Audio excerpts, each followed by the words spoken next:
welcome to the Cinema MD podcast. My name is Matt. And I'm Dana. Today we are talking about the big movie of the week, Thor Ragnarok. Obviously, this is the next chapter in the gigantic, enormous $5 billion Marvel Cinematic Universe. And, I don't know, I thought it was a really good addition. Yeah, I enjoyed it.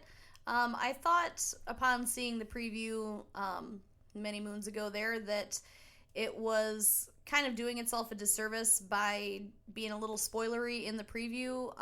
If you haven't seen the preview, I don't know where you've been, but obviously the Hulk is in it too. So I thought, why did they give that away? They, could have saved that up. It would have been a good reveal. But I think it really worked either way. And I think that actually served to kind of draw people in to see it in the first place. Yeah, it has a significantly different tone than the previous Thor movies. While Thor has, you got the original, which was directed by Kenneth Branagh, that kind of has this like grandiose fantasy theme going on. And there's definitely humor, but it's like a fish out of water story when Thor gets to Earth. Basically, that's where all the humor is derived from. Thor: Dark World had a little bit of that, but for the most part, it was one of the more serious Marvel efforts, and in general was one of the least well received. Full disclosure, I did not see the second Thor movie, and I don't really care. Full disclosure, I don't think you missed out on a whole lot.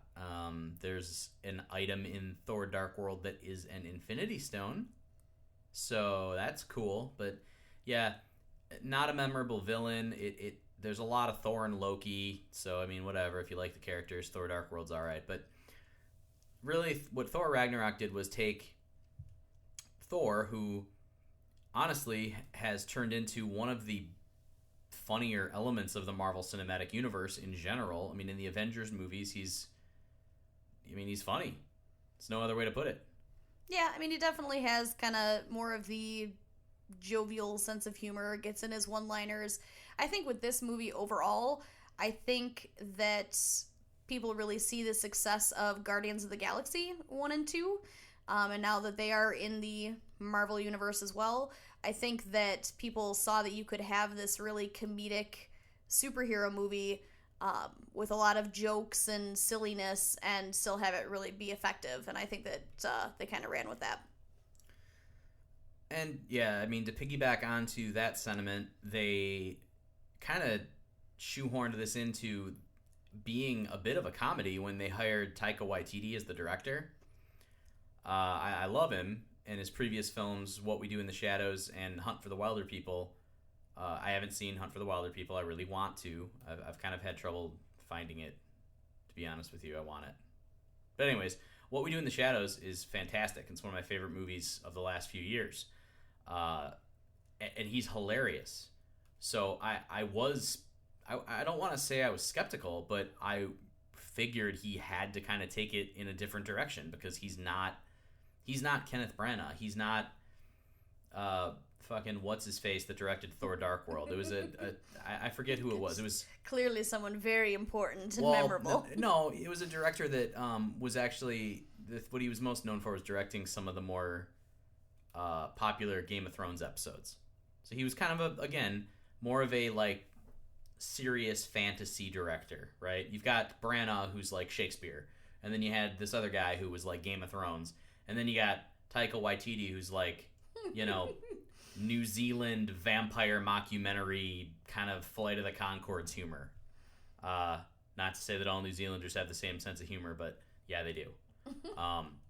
So it had to be different, and I think he turned it into something that was way better and way more fun than anything Thor had been a part of. I mean, the Avengers movies are fine, but they're funny and they're great, and the interactions between the superheroes are great. But I mean, this really is Guardians of the Galaxy, like 2.5. Yeah, I mean, the Avengers are more lighthearted now that we have seen some comparison with the DC universe. And let's talk about how DC just cannot take a page from Marvel and is just fucking everything up for their own movies and their own little cinematic universe there. Well, DC rushed things. Everyone knows they rushed things. They know they rushed things, but they made their bed. Now they have to lie in it. Their saving grace so far has been Wonder Woman. So if Justice League turns out to not suck, then I think they've kind of saved themselves a little bit at that point. If Justice League sucks, it kind of ruins their next slate of movies, because who's going to want to see Aquaman and the Flash if they're not in a good movie that leads up to their own movies? Honestly, I don't really understand why they're bringing them all together in the Justice League until they've had their own separate movies. That just makes zero sense, and it's a money grab. Yeah, they figured they'd drum up. I guess maybe market research, maybe idiocy. I don't know. Maybe they just assumed that characters like, they probably figure you've got Superman, you've got Batman, you've got Wonder Woman. They have a built-in fan base. The rest of the Justice League sucks. They don't have a built-in fan base. Who wants to go see an Aquaman movie until you've established that character in a different setting? 2 words, and they already secured it. Jason Momoa. You could already have a little bit of a fan base excitement based on him alone. I understand that, and all I'm doing is playing devil's advocate, because the fact of the matter is that I'm saying Aquaman and the Flash are not huge characters. No, they're not. Guess who was also not a huge character? Iron Man. Iron Man was not a huge character. Right. Iron Man became a huge movie because they made a good fucking movie.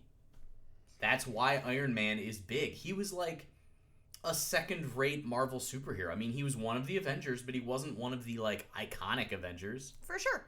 And they got a decent actor to play him. They, developed the movies, developed the character, and they obviously did it right. They knew how to drum up the marketing for it, be patient, make a million movies. Who cares if it takes forever? The whole point is there's always a new superhero movie to get excited about, and it's kind of like a yearly tradition. And obviously I know they come out more than one per year, but it just...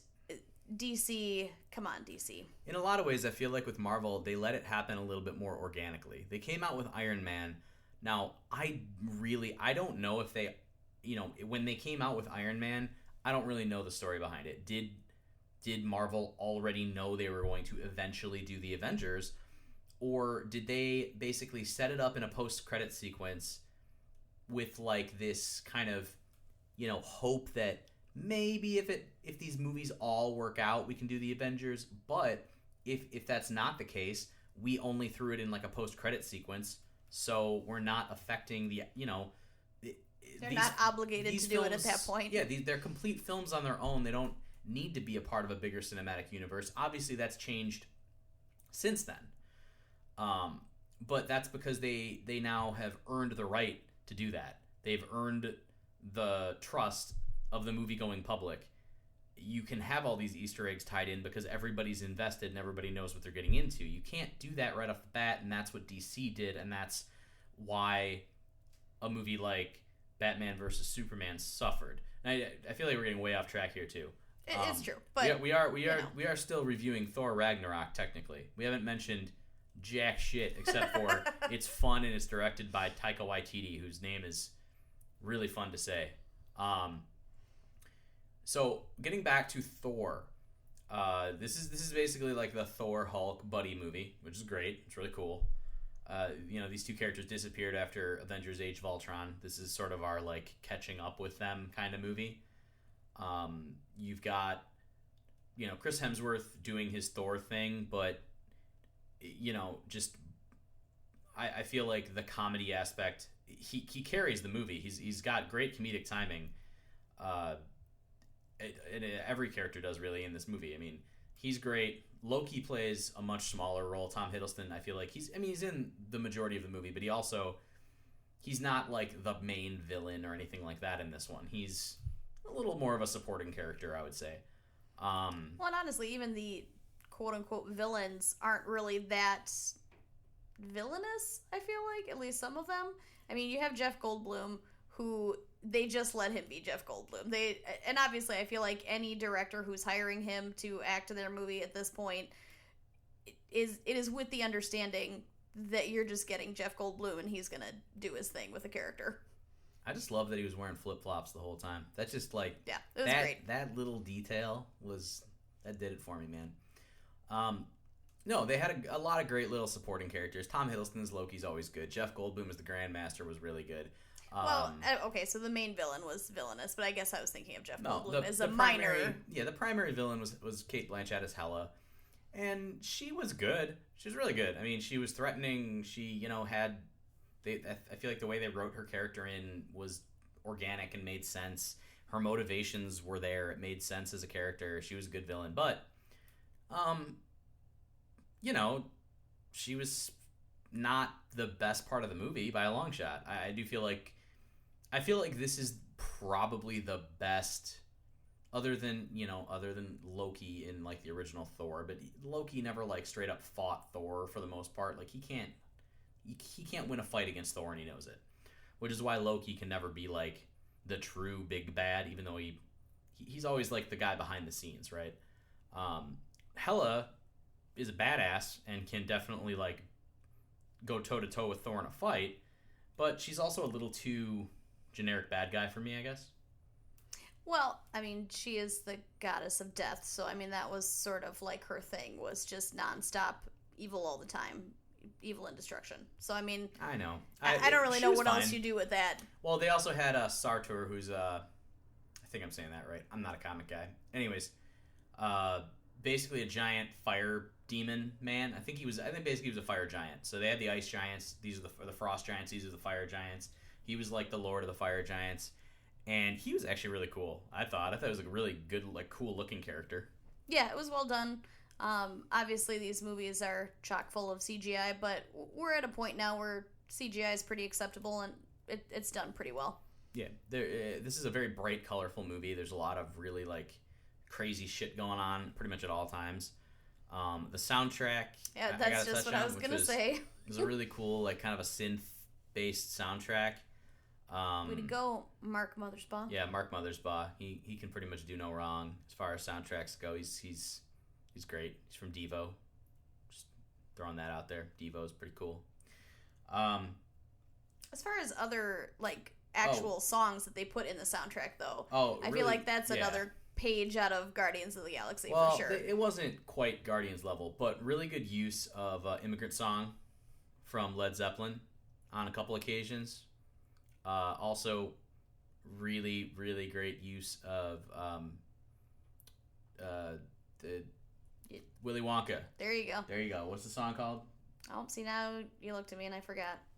Pure Imagination. Pure Imagination. There we go. It's kind of subtle, but not that subtle. There's definitely some nods to Willy Wonka in there. It's great. And Jeff Goldblum's Grandmaster, I feel like, has a little bit of Gene Wilder, Willy Wonka in him too, just a tad. Yeah, I can see that. Just touch. So the Hulk is in this movie too, and what's cool about it, and this is maybe it's like minor spoilers, but whatever. There's definitely more Hulk than Bruce Banner, and I think that's pretty cool because that's not something you really get to see.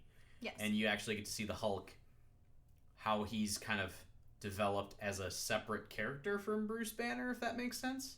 Instead of just being like the Bruce Banner fight mode, he's his own character. Yeah, I thought it was interesting how that kind of came about and was sustained for a period of the movie. And, hearing the Hulk with some lines, too, obviously nothing super extensive, but way more extensive than you would have seen in past movies. He's almost got the vocabulary of like what you'd imagine. It's like caveman vocabulary almost. Yeah, that's a good way of putting it. Like a child's vocabulary. It's kind of broken, very blunt, and he acts very childlike too, like throws hissy fits. But and it's definitely more back and forth interaction in some scenes than just screaming out random words while fighting. Like there's conversation. Well, I mean, when you really think about it, the two Avengers who we probably get the least like introspection into their like psyche would be Thor and the Hulk. And here we get to have Thor and the Hulk talk to each other about their feelings. Yeah, I'd say so. That's kind of a cool dynamic they had going on there. Let's see.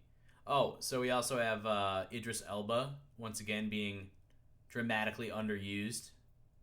Holy crap! Idris Elba needs a new agent.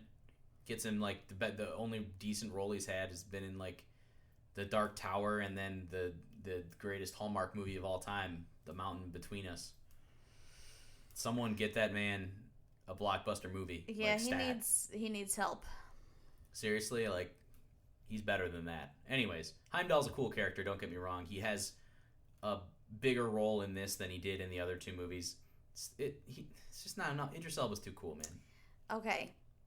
So, in this movie, here's my lack of research showing. The guy who takes over...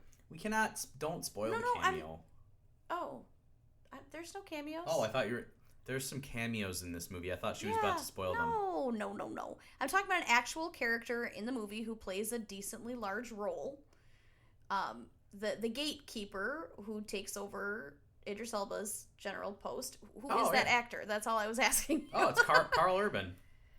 I know, but he doesn't have any hair, and I recognized him. But Judge Dredd? No, give me another one. Another Carl Urban role? Yeah. He's Éomer in Lord of the Rings, The Two Towers, and Return of the King. There it is. I knew I recognized him. I just couldn't think from where. I don't do research. I just ask you. He was banished forthwith from the kingdom of Rohan.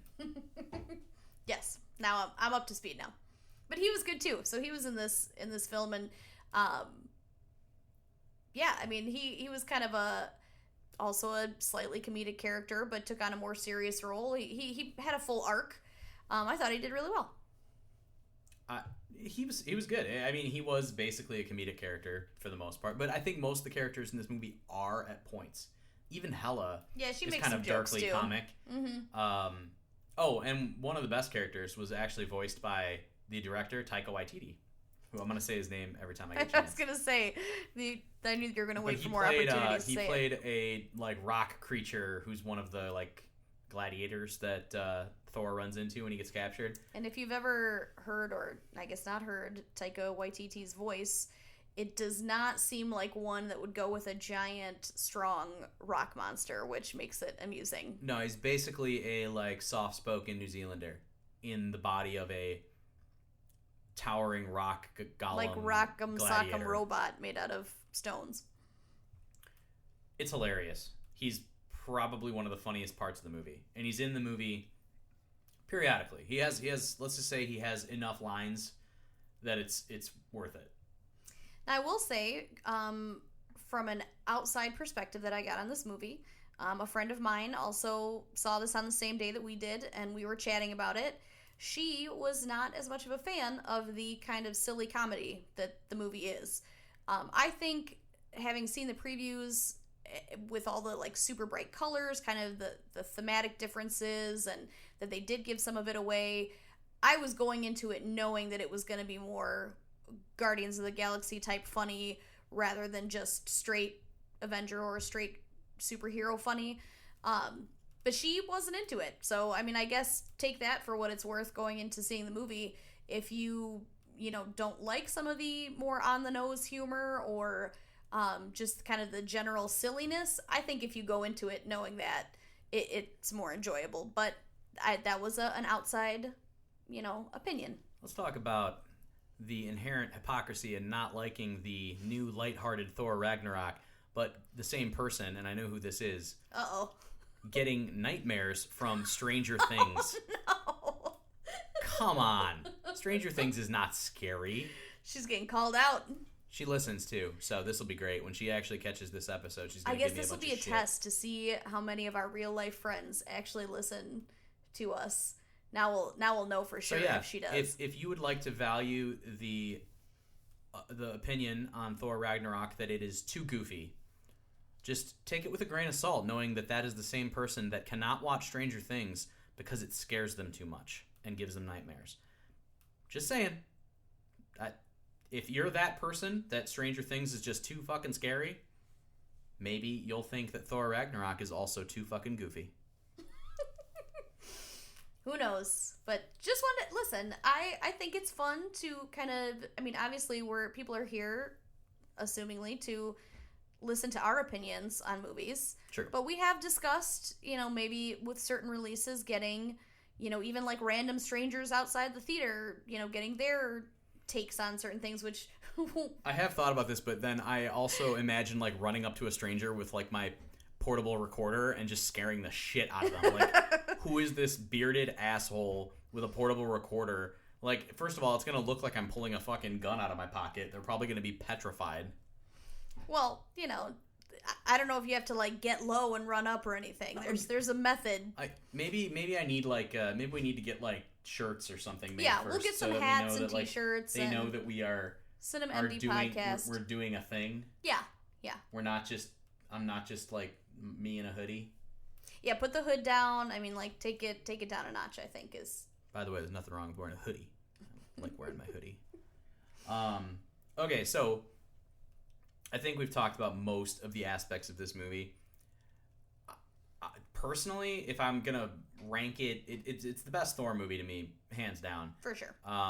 In terms of the actual Marvel Cinematic Universe, it's like easily in my top probably 3. Top 5, top 3. I don't know. I really liked it. It's up there with like Guardians 1 and 2. I love both. I'm really partial to the Guardians of the Galaxy movies too. So in general, I think it's an excellent movie. I think it's an excellent addition to the Marvel Cinematic Universe. I think Thor really comes into his own. I think this movie could potentially open the door for another standalone Hulk movie if they ever decide they want to do one. I think that would be possible. Especially, and I think this movie in particular makes that a possibility. So, yeah, I'm going to give it a 9 out of 10. I think it's an excellent movie. Same. 9 out of 10. That's what I was thinking. Yeah, I don't have any particular things that I can detract from it that would stop me from giving it a 10 other than this just feeling that I have that, it wasn't a perfect movie, but it did a lot of things right. Oh, hey, we forgot somebody. What? Who did we forget? We forgot to mention Tessa Thompson as Valkyrie, who was like a super awesome character in the movie. She was badass. She's been doing some good things lately. I'm proud of her.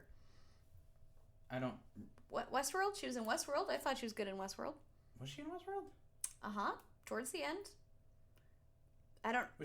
Was she the person that was... She was the new owner. Yeah, like the new board member. Yeah. Oh, that was Tessa Thompson. She's really good in this movie, and I hope she's in more of the Marvel movies moving forward because she was like female Thor almost, where she was like female Thor from the first movie where he was just like belligerent and drinking and like just kind of beating the shit out of people and then getting hammered, and it was pretty cool. Yeah, she was great. Yeah, I was trying to think of other stuff that she's been in because I have seen her pop up in a few different things. I knew Westworld was one right off the bat. There was another movie that was somewhat recent. I'm a poor preparer. I'm sorry. I don't know. Anyways, I just had to get that out there. 9 out of 10. Tessa Thompson's awesome. Thor Ragnarok gets our recommendation, but not the recommendation of someone who's scared of Stranger Things. Take that as you will. So we have a new feature we're going to jump into here after this Thor Ragnarok review. Mostly because we didn't see any other new releases this week because we didn't really want to. So, in honor of Thor Ragnarok and the Marvel Cinematic Universe having another great movie, we are going to do the first ever inaugural annual Cinema MD. Maybe it's not annual. We probably won't ever do this again. Superhero fantasy draft. Now, this is going to work similar to like a fantasy football draft. There's only 2 of us, so we're just going to be going back and forth here.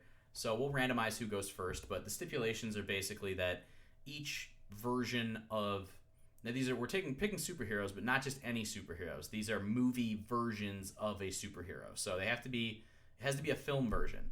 So say like I don't know, Christian Bale's Batman would be one choice, but then like Michael Keaton or Adam West's Batman, those would be separate choices. Those would be, Val Kilmer's Batman. If she picks George Clooney's Batman, I need paperwork immediately for things.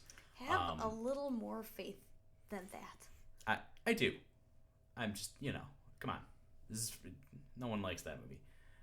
So that's kind of the rules we're going with here. So we need to randomize who's going to pick first. There's some coins on your desk. You gotta roll away to get them. That's gonna make a lot of noise. It's you true. know what? I got a better. All right. I got a better one here. Okay. Okay. You ask me a movie question. If I can answer it, I pick first. If I can't answer it, you pick first. You think I just got movie questions just off the cuff? Okay, ask me like a best picture winner. Pick a year, and let's see if I know it. I'm probably not going to. Here's the thing: is that I have to know the answer to this also, and you know all sorts of best picture movie winners from like 1996 on to present day. So all right, I got a better idea here. Let's grab this Kroger brand blackberry citrus seltzer water. All right. Okay. The quality guarantee 800 number on the can. Oh, jeez. Okay. Is the last digit in the phone number, is it higher or lower than a 5? I'm going to say lower. That is correct. Ooh. The number is 1-800-632-6900. So for anyone listening, if you don't like your Kroger seltzer water, call that number.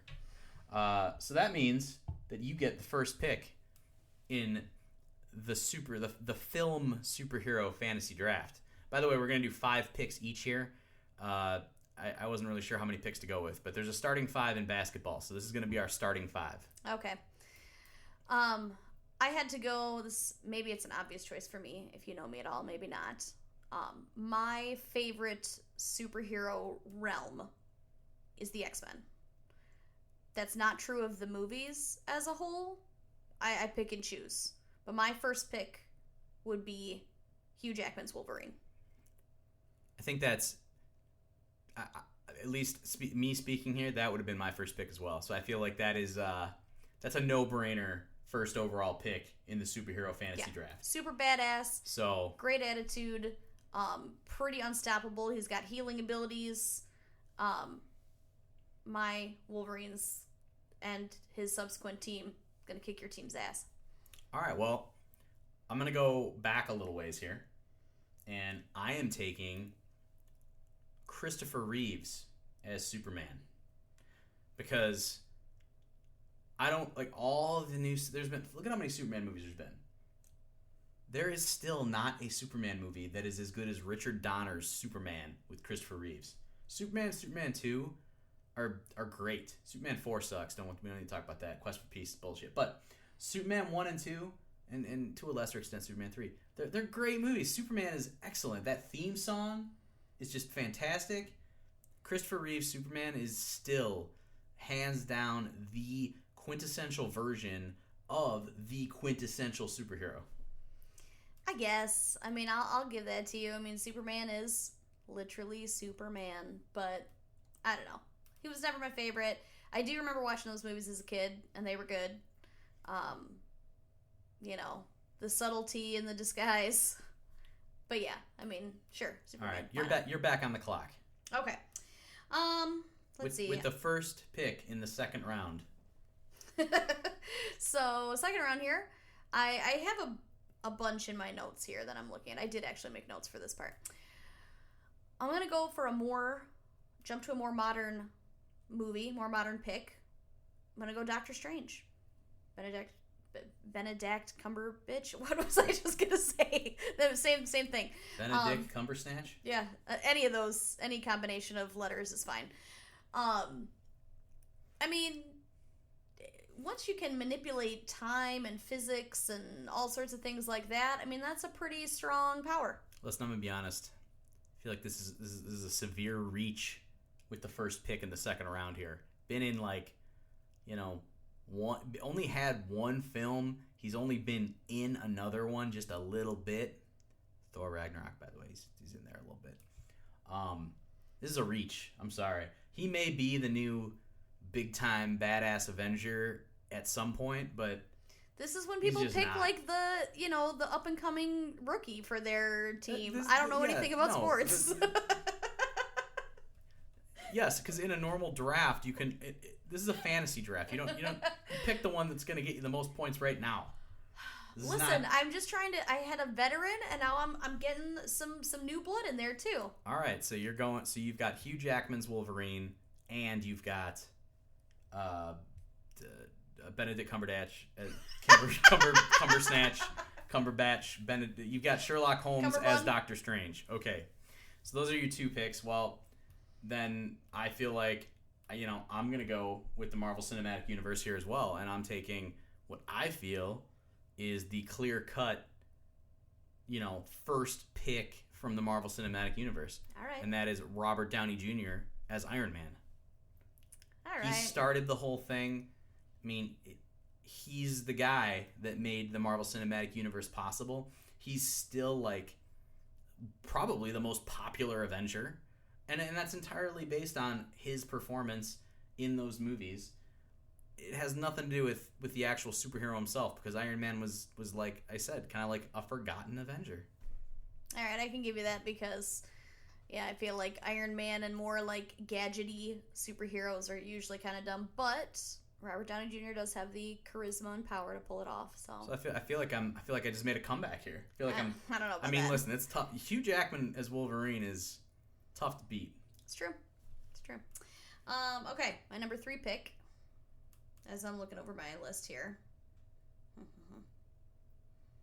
I could have done a full X-Men draft, but I'm not going to. I didn't even make a list.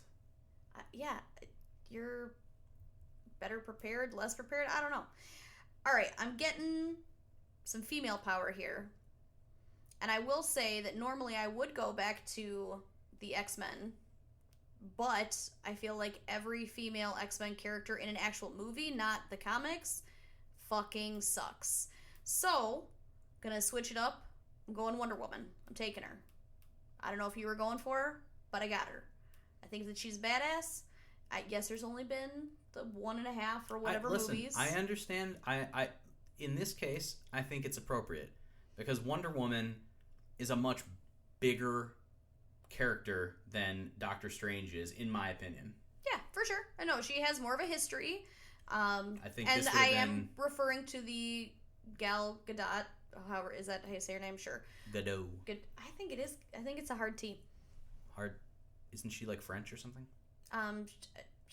Israeli. Is that? It could be Gadot. Okay, yeah, it's one of the two. It's something like Gal Gadot something. Yeah. No, I thought she was great. And big ups to her for being a true Wonder Woman and filming that movie while pregnant. That's pretty intense. Also has a Greek mythology background, which I think is cool. I'm all for it. See, now that I think I got a steal with Iron Man at my number 2. I think you got a bit of a steal at Wonder Woman as your number 3, because I think if she was your second pick, I think that, and then maybe Doctor Strange was your 5th pick, that would have made more sense to me. So with my 3rd pick, I'm going with, in my opinion, the man who is going to who's paving the way for the R-rated superhero movie, taking Deadpool. He was on my list of potential picks. I think that, maybe the sequels will not turn out right, but Ryan Reynolds as Deadpool is one of the most iconic superhero performances of all time. It's hilarious. It's vulgar, it's violent, it's bloody, and he's a little unstoppable, so I'll give you that. Oh yeah, you can chop him up into a bunch of pieces. I'm not like I said, I'm not a huge comic book guy, but I do like Wikipedia, the backstories of a lot of the comic book characters, because I'm an asshole. And Deadpool has been put through the ringer, man. There's all kinds of friggin' different versions of Deadpool. He's died a million times, come back, cut into a million pieces, blown up, everything else. You can't kill him. He's funny. He's a friggin' ninja, and he breaks the fourth wall. Yeah. It's awesome. And the movie was just great. So, Deadpool fills my number 3 spot. All right. I feel like I got to come back a little bit from that one then. So, I am going back to the X-Men. That's my point of storm. And I can tell you right now, because, knowing the X-Men and knowing how many of those characters kind of sucked, I know who you're going with here. All right, well, we'll see if you can read my mind. I'm picking Professor X. Yeah. Yeah, you are. Obviously. Well, yeah, because everyone wants a, like, mind reader / potential mind messer with her on their team. I mean, he doesn't have to be physically powerful. He's a good leader. Everything's good. And I will even go as far to say his name just escaped me. Jean-Luc Picard, Professor X. Also known as the poop emoji, Patrick Stewart. Patrick Stewart, thanks. Although I will say that James McAvoy, as Professor X, also excellent, but he's a little bit more of a troubled character because he's younger. He's not as controlled as adult Professor X. Well, I'll say this. Professor X was disintegrated, and then he was stabbed. And I don't know how many fucking timelines the X-Men movies have going at this point. Yeah, we're talking about the cinematic universe. Saying, however, he came back from disintegration with zero explanation at the beginning of Days of Future Past. That's because those movies are bad. Like, Days of Future Past wasn't bad. Well, They just completely ignored X-Men Last Stand, as everyone probably should. Yes, that's what I'm saying. And there's a lot of different. I mean, obviously there's difference Logan between. is technically supposed to, in the comics, Logan is a different timeline. Like there's right.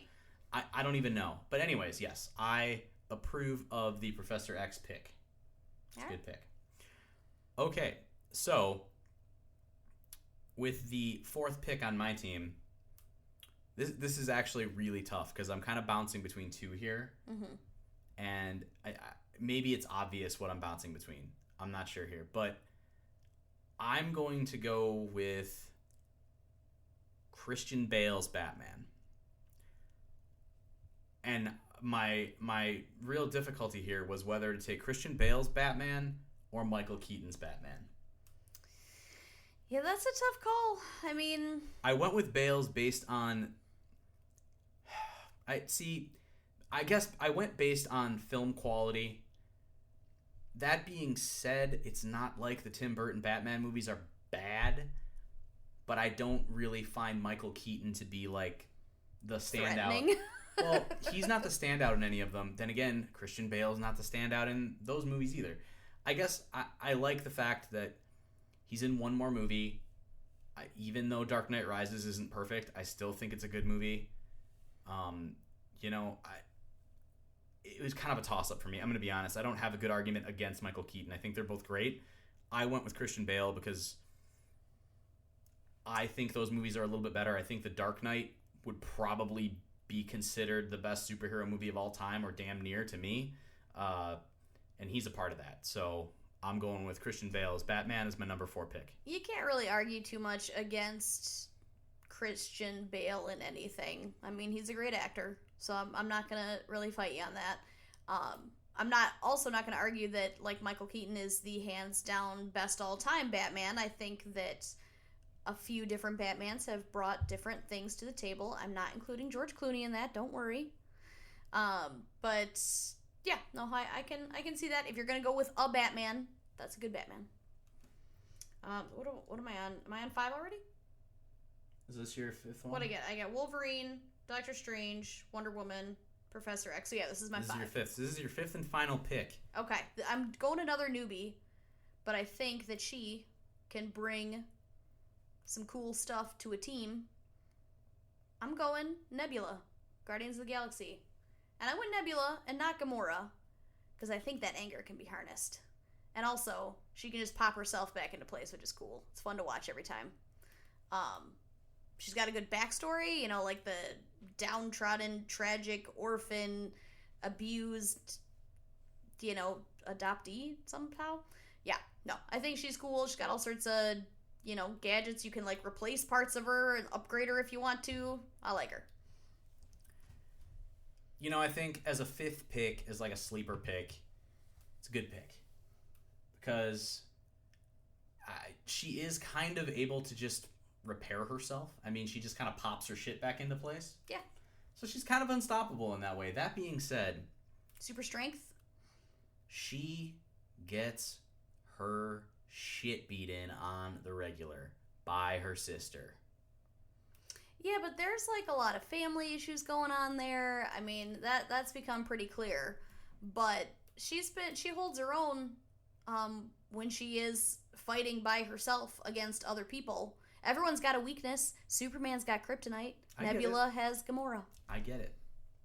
So I think your team is strong. I'm gonna be honest with you. But you have not harnessed the powers of the underworld like I'm about to. Dun dun dun. My fifth pick, final pick in the first ever, probably only ever Cinema MD film superhero fantasy draft. To close out my team, I am taking Ron Perlman as Hellboy. Oh, that's a good one. I can get behind that. And I want to be clear here. I did not pick my team based on the strength of their powers per se. That factors into it. But a lot of it I picked based on the strength of the films they're in, the strength of the performances of the actors in those films.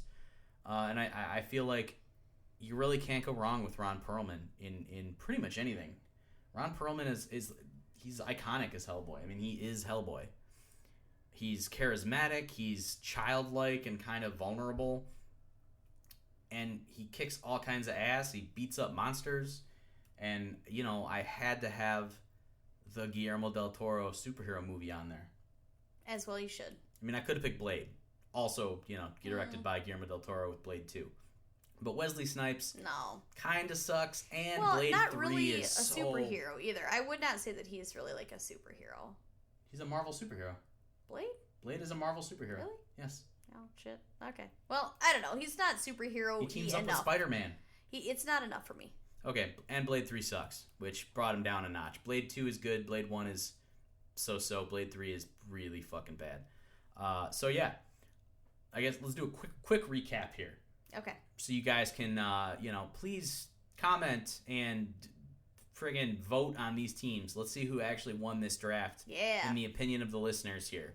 So leave comments on our website, on our Instagram, on YouTube, Twitter, wherever the hell you get this stuff. So my team, in order, I had Wolverine. Obviously, Hugh Jackman's Wolverine. I don't think there has really been another one. I had Doctor Strange as the newcomer. Number 3. I gotta look at my notes here. Did I go with Wonder Woman for number 3? Wonder Woman was Wonder number Woman 3. for number 3. Number 4 was Professor X to bring back some leadership. Number 5, Nebula. All right.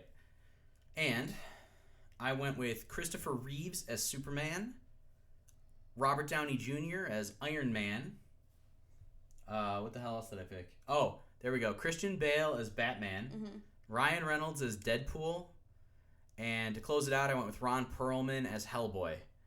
I think we're probably going to get some shit because we have no Captain America, no Who the Thor. fuck cares? Listen, we don't have to go for the traditional ones here. Captain America. No Groot. I thought about Groot. Don't get me wrong. I thought about him. I was torn. It was Groot or Hellboy for my number 5 spot. But I mean, I feel like I have to wait because do you go full grown Groot? Obviously, Baby Groot was fun, but not really as like able to hold his own. But we have Teenage Groot coming up, and maybe Teenage Groot is the best. Who knows?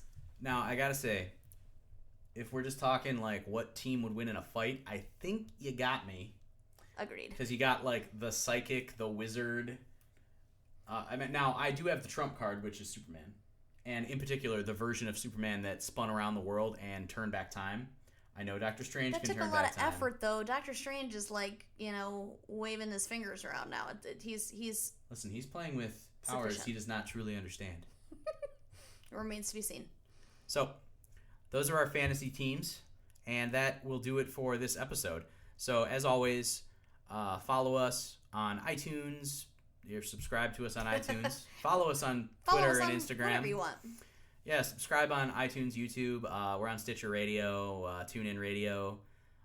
We have a website, cinemamdpodcast.com. You can listen to the podcast there. You can leave comments. And that has links to all the other places you can get our stuff too. So definitely,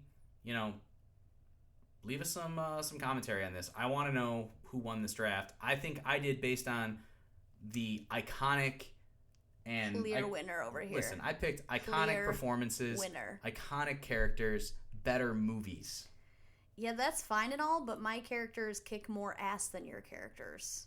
As played how they were in the films, not just as their comic selves, but played by the actors in the films. Okay, well, yes, Christopher Reeves as Superman brings down the ass-kicking quotient a bit. Quite a bit. But he is the all-American superhero. He does not... I think that would be Captain America. He does... No. No, Superman... Listen, I didn't pick the neck snapping. I can't what talk. What are you saying? I don't know. I'm getting really fired up. Yeah, we could go on at great length about this, but we probably shouldn't. All right. So, enough said. That's the end of the episode. Catch us next week. Every Thursday we'll have a new episode. Thanks for listening. Bye.